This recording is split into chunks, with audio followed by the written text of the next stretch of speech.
বিকালের নাস্তার জন্য গরম গরম সিঙ্গারা খেতে পছন্দ করে না এমন মানুষ খুঁজেই পাওয়া যাবে না। খুব মজা করে সিঙ্গারার পুর বানিয়ে আজকে সিঙ্গারা বানিয়ে দেখাবো। আসসালামু আলাইকুম এভরিওয়ান। ময়দার ডো বানিয়ে নেব।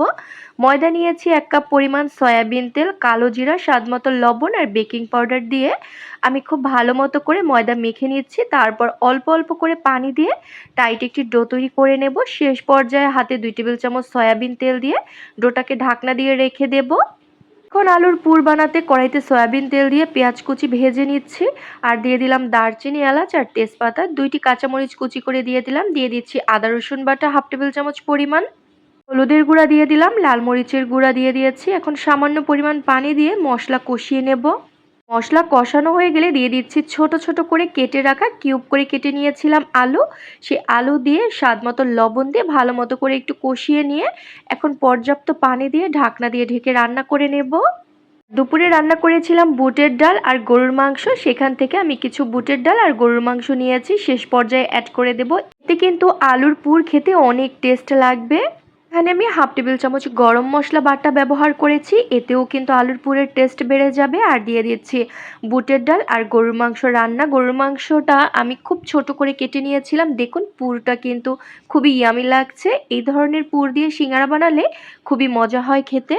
এখন ময়দার ডোটা আমি খুব ভালো মতো করে আবার একটু মেখে নিয়েছি। আর এখন ছোট ছোট লেচি কেটে নিয়েছি। এখন ছোট লম্বা সাইজের এরকম রুটি বানিয়ে নেব। সিঙ্গারার রুটিগুলো কিন্তু একটু লম্বা সাইজেরই হয় আর ছোট করেই বেলে নিতে হয়। তো 2 ভাগ করে নিয়েছি। এখন আপনারা একটু হাতের দিকে লক্ষ্য করলেই বুঝতে পারবেন যে আমি সিঙ্গারার শেপ কিভাবে দিয়ে দিচ্ছি। আমি কিন্তু খুব বেশি এক্সপার্ট নই, তবে আমি যেরকম পারি আপনাদের সাথে সেভাবেই শেয়ার করছি। আপনারা আমার থেকে আরও ভালো বানাতে পারবেন। তো বুঝেই নিয়েছেন আমি সিঙ্গারার ভাঁজটা ঠিক কিভাবে দিয়েছি। আর এটাই কিন্তু সিঙ্গারার সবচেয়ে সহজ ভাঁজ। 2 সাইড থেকে টেনে ছোট পকেটের মতো করে তার মধ্যে আলুর পুর দিয়ে তারপর এরকম করে সিল করে নিয়েছি। তারপর 2 পাশ থেকে মিশিয়ে নিলেই কিন্তু খুব সুন্দর সিঙ্গারার ভাঁজ হয়ে যাচ্ছে। সিঙ্গারার ভাঁজ কিন্তু আরও 2 রকমের দেওয়া যেতে পারে, তবে আমার কাছে এভাবেই সহজ লেগেছে আর আমি সেটাই আপনাদের সাথে শেয়ার করছি। সবগুলো সিঙ্গারা আমি ঠিক একইভাবে বানিয়ে নিয়েছি। দেখুন অনেক সুন্দর হয়েছে কিন্তু। তো প্রথম পর্যায়ে যে সিঙ্গারাগুলো আমি বানিয়েছি সেই সিঙ্গারাগুলো আমি সাথে সাথেই ভেজে নেব। কড়াইতে পর্যাপ্ত সয়াবিন তেল গরম হতে দিয়েছি আর এখন সিঙ্গারাগুলো দিয়ে দিচ্ছি। আর সিঙ্গারা ভাজার জন্য কিন্তু অবশ্যই তেলের পরিমাণ একটু বেশি দিতে হবে, তাহলেই কিন্তু সিঙ্গারাগুলো খেতেও মুচমুচে হবে আর ভাজাটাও কিন্তু খুবই ভালো হবে। উপর থেকেও কালার সুন্দর আসবে, আবার ভেতর থেকেও মুচমুচে হবে। আর সিঙ্গারা কিন্তু মুচমুচে না হলে খেতে ভালো লাগবে না, তাই একটু ধৈর্য নিয়ে সময় নিয়ে ভেজে নিতে হবে লো আঁচে।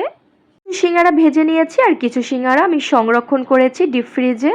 আমি সালাদ আর টমেটো সস দিয়ে পরিবেশন করে নিয়েছি। বিকেলের নাস্তা একদম জমে উঠবে এরকম সিঙ্গারা হলে। আল্লাহ হাফেজ।